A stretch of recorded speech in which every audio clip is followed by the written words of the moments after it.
Whoa, this African nation that you probably don't think about very often is literally housing the third most essential commodity on earth right now. If we were to look at natural metals and resources that you can find in Africa, like a gold or a silver, well, my friend, Zambia has this third commodity in huge amounts, and it's kind of crazy because I was doing some research, okay? And from 2001 to 2008, this commodity rose 500%. Now, if we're at the beginning or kind of near a middle of the beginning of the next cycle of these three commodities rising outrageously, you may be in for a 500% increase or more, because in the age of AI and the modern tech revolution, everybody uses copper for AI, electricity, wiring, literally everything. Yeah, that's a good point. So I know we did a video about Zambia and their currency just increasing because of the U.S. dollar falling and copper rising. So these things we always talk about, y'all. We always telling y'all you might want to invest in a big thing, a big question that we get. I know gold is $5,000. But I don't have $5,000 to spend. I don't have $5,000 to invest in. Or I know silver is $115. Like, can I just put $50 into it? Yes, you can. And copper is one of these things that you can do that. 500%, guys. Think about that. 500%. In 7 years. So that's a big increase right there. 7-year roll. That's a big increase. So these are the things that you have to pay attention to. Is which one can you invest in and still get a good percentage 500%. or even bigger, because the smaller prices like copper, I believe it's like $6 or something like that, $7 or something, but you can buy multiple shares of that. Think about that. Or some contracts, put some call options in. You know what? I'm not even going to get into all that, because guess what? I want you to understand.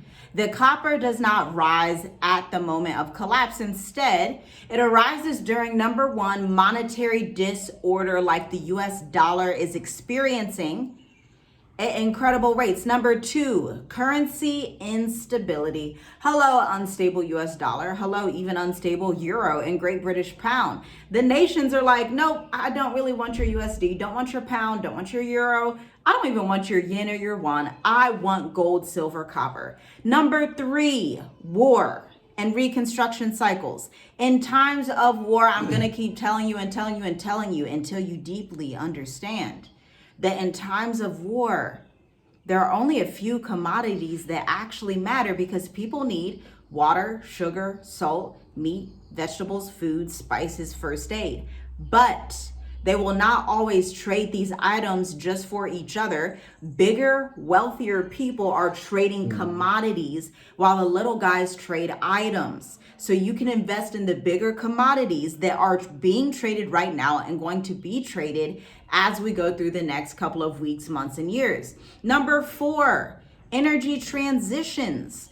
You know, President Donald Trump and then Elon Musk, when he was near him a lot in the White House, they would always talk about the energy and how they need to save energy and making a more greener future, but they decapitated and abolished the actual energy government part of the American government because they wanted to defund it. And so America is going through an energy transition, trying to figure out, do they want to use natural gas? Do they want to hopefully install some windmills? How are they going to power everything, especially when AI data centers suck up more water than humans, okay? And then we have infrastructure stimulus. These economies need a stimulus, but it looks like there's not really anyone coming to help. And so this is where you have to see the copper is going to increase exponentially. Then lastly, supply chains. Now we all know, just from July 2025, Iran, that airstrike that President Donald Trump did, sent the supply chain into complete chaos and distress. It affects everybody in the world. It affects the fact that, people used to go through that canal that's in the Middle East, but if the Middle East is no longer safe, they have to then go back to old ancient times where they would just go all the way down towards South Africa, then all the way up to the Atlantic to get to America. That is going to be not cost efficient, not time efficient. So transport takes longer. Then it's going to cost more. And unfortunately, that unstable supply chain is going to lead to the increase in copper. Is it unfortunate or is it fortunate? Because for the Zambian people and the Zambian economy, they're going to be eating in a famine. I mean, all of this that's happening really positions the African continent to eat in a famine, because everybody knows every single resource that the earth needs is in Africa. Exactly. As we always say, the sooner the better. You better get here sooner than later, because things are changing. We see this. Like, this is a perfect example of who really holds the resources. As we always say, like, I know you know that. Like, I know everyone pretty much know that every nation get their resources from Africa. Yeah. You get what I'm saying? But now it's starting to get back to the even playing field. And what is that going to look like when these African currencies is going to be worth the same amount as a dollar? You get what I'm saying? Like, we already see there's lots of videos out there saying that America is already a third world country. Because when you think about it, a third world country is when the military is walking up on the streets or killing people. Pretty much like ICE and stuff like that. It's pretty much that control and protection and stuff. That's a third world country. And, we can definitely get deep into that. But, this is important. You really got to pay attention. We keep saying the same thing. Check the links in the description, because we are really here to show you guys how to sustain outside of the US dollar. Yes, and I'm so glad you said that, because literally Germany was a third world country in the 1930s. When you have a Holocaust that's killing millions and millions and millions and millions of humans that have to then flee to these different islands and nations all over the world. I mean, these people fled all over due to this just insane stuff that Hitler and them folks were doing up in Germany. So make no mistake, Europe and the West are going to go through their third world stage once again. They have done it multiple times before, but this time they may not get out as nicely as they did before, because we are in a multipolar world now. And I just want to say, quite frankly, I cannot wait till African currencies are stronger, because that then means that you don't have to just book clients that are in North America or in different areas. Now you can come in and work with other African clients that have a higher currency. Now the playing field is better, so that you can work together with other African countries. And the African countries that see this, like Zambia, that's going to be increasing, like countries like Ghana that are holding gold. Ghana does a lot of entrepreneurship and commerce. Like Nigeria, that's literally an economic powerhouse. Like South Africa, hopefully they will let go of some of those European ties and start to really be more Pan-African. Like a Seychelles and a Mauritius, that are literally the financial secret quiet hubs of African resources and finance and wealth management. Look, it's just a really good time to be on the continent. And then you have Rwanda. Rwanda is literally number 1 and 2 for doing business in Africa. They switch between Rwanda and Mauritius for the top for transparency and doing business in Africa. So it's a good time to be on the continent. Now, I want to end with this. I want to take you even further back than 2001. If anybody's wondering, well, maybe copper won't be that great. Maybe all of this, maybe the commodities won't come back like they did in the old days. Well, my friend, I am here to tell you, you're absolutely wrong. Because actually in the 1970s, what they call stagflation, something crazy happened. Oil shocked the entire world. 1973, 1979.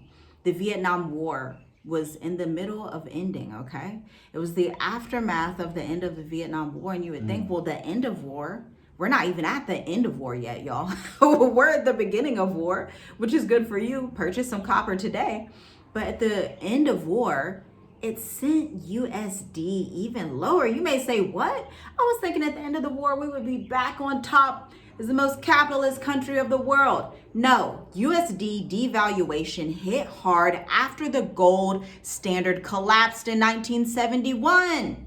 Now, what does that do? Makes a fiat dollar currency foolishness, and gold, silver, and copper flourish like never before. So they're going to be hitting all-time highs, and we're just not even at the peak of the all-time highs. If you could see for the next 5 to 10 years, we're at the lower part of the lower all-time highs. We're going to be going much further into the marketplace with these commodities, and copper prices more than tripled during that decade.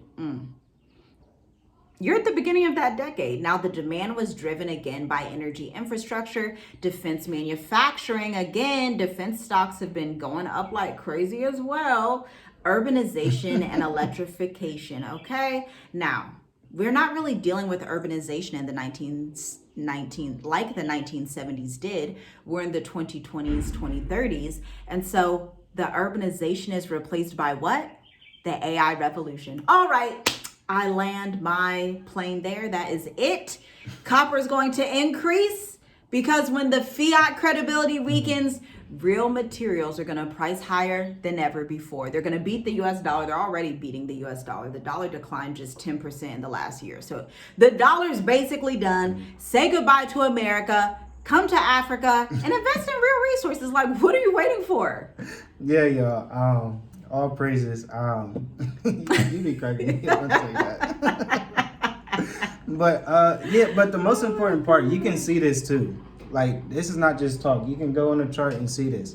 Yeah. And this is what I'm pretty much going to break down Sunday too. We are going to be going over things like this that we are talking about now, so you can actually see how to, look back at history, because they show you the blueprint already. That's why we like when it comes to this market, you always want to look back to see what the future is going to hold. And that's basically what's happening right now, the time that we are in. And that's scriptural too, because Deuteronomy says, ask the forefathers and they will tell you. Why would it tell you to go back and ask the forefathers? The forefathers had knowledge that you don't have. And so if you don't have the forefathers, you may not be a Zambian or an African that can go back and have the tribal lineage tell you, hey, this is what happened in those previous times. But you do have information that can tell you. You do have history itself that's written that can tell you, because data doesn't lie. 500% in 7 years for the most recent cycle. That's not a joke, okay? That's a time for the wise to put their resources into something that actually matters. Yeah. Because America is basically fallen already. Yeah, you just gotta move a little bit different. You gotta learn these new skill sets. So thanks for tuning in, guys. Make sure you like the video, leave your comments below. Subscribe to the channel if you have not. Check the links in the description, and we will talk to you next one. Shalom.